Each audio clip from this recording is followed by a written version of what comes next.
So how do you combat the agassi method? Well, there's a couple ways you can do this, a couple ways that are quite effective, and they're a little bit different, so you can kind of choose the one that fits your skill set the best. Now, the first way to combat it is also probably the simplest. And let's say you got your opponent up here using it against you, and he's moving you from side to side. The simplest way to combat this is to hit a high-quality cross-court ground stroke, all right? And you got to get it really cross-court, all right? Not in the middle of the court. Remember, you want to keep it out of this area. This is really where your opponent is able to dictate play. So by getting it really cross-court, then he's not going to be able to use this against you. And the reason, one of the main reasons, and you saw this with the on-court segment, hitting a shot over here, whether it's a forehand or a backhand, down the line is very difficult to do effectively, all right? When you're in the middle of the court, you have the advantage of, when you go into the open court, first of all, it's a big target, but when you're hitting here, from sort of a geometric standpoint, the ball is going to be tailing off the court. So when, if your opponent's using it against you and he's got you running over here, the ball's tailing away from you. But if your opponent makes contact over here, it's way more likely the ball either goes through the court or almost, comes into you a little bit. So it's going to be easier for you to get to that ball. And if they don't hit a good shot, it's very likely that the ball will be somewhere over here. This is going to be easy for you to get to. And now they're in a bad position because there's a bunch of open court exposed. So if you get someone really near the sideline, the down the line becomes really tough.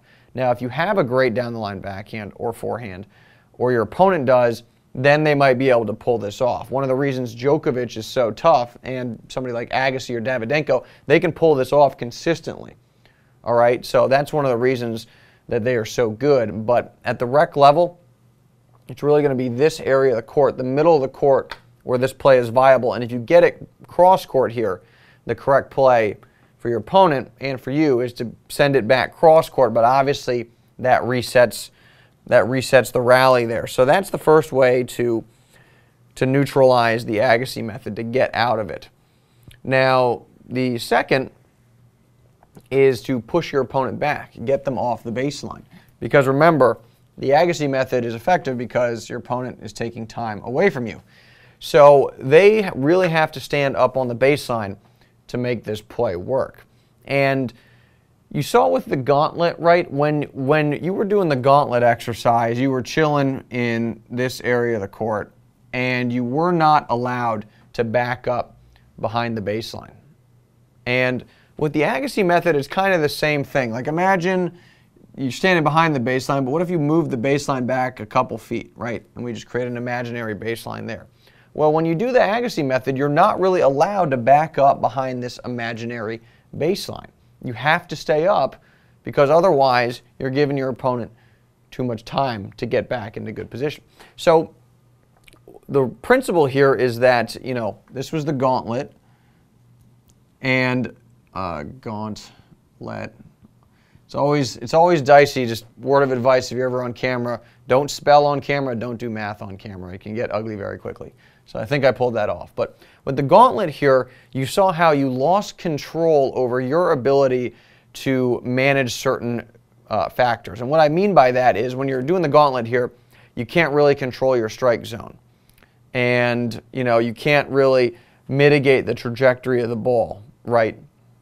So in the same way, with the agassi method, your opponent is limited in terms of their ability to really get the ball, for example, right where they like it, at their hip, for example, if they're making contact, if that's where they like to make contact with the ball.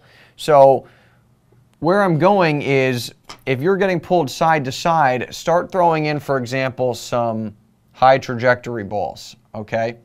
And if your opponent isn't too happy with the high trajectory balls, maybe he's not good at taking it early there with that high trajectory. Maybe strike zone high, he is a little bit weak.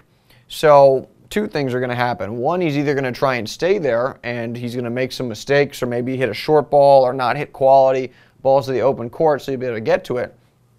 Or two, when he starts making mistakes, he's going to have to back up. And when he backs up, you obviously get more time. You get that variable you were looking for, and then this play doesn't become nearly as effective. So to be able to pull this play off effectively, both for you and your opponent, you really need to excel at a gauntlet type exercise. You need to be able to take the ball early. You need to be able to, dig it off your shoelaces, and you just simply have to be good. You basically have to forfeit a little bit of control over exactly where you're going to hit the ball because you're not allowing yourself to move back. So, I would really test your opponents at at the recreational level, because there's probably something there they're weak at, whether it's, the trajectory or the strike zone or whatever. Somebody like Agassi, famous for being able to take the ball early, pick it up off the rise, and it was really hard to push him back off the baseline. But I suspect there's going to be somewhere or some way you're able to do it. I'd also keep in mind the forehand versus the backhand. One side there might be a very clear weakness, and if that's the case, you might try and direct. If it's the backhand over here for a righty, you might want to direct most of your shots somewhere in this area, which is pretty safe, but it's tapping into that weaker side. So those are the two ways you would go about getting out of your opponent. You neutralize your opponent using the Agassi method play against you. Very well hit cross-court ball, or push them back off the baseline.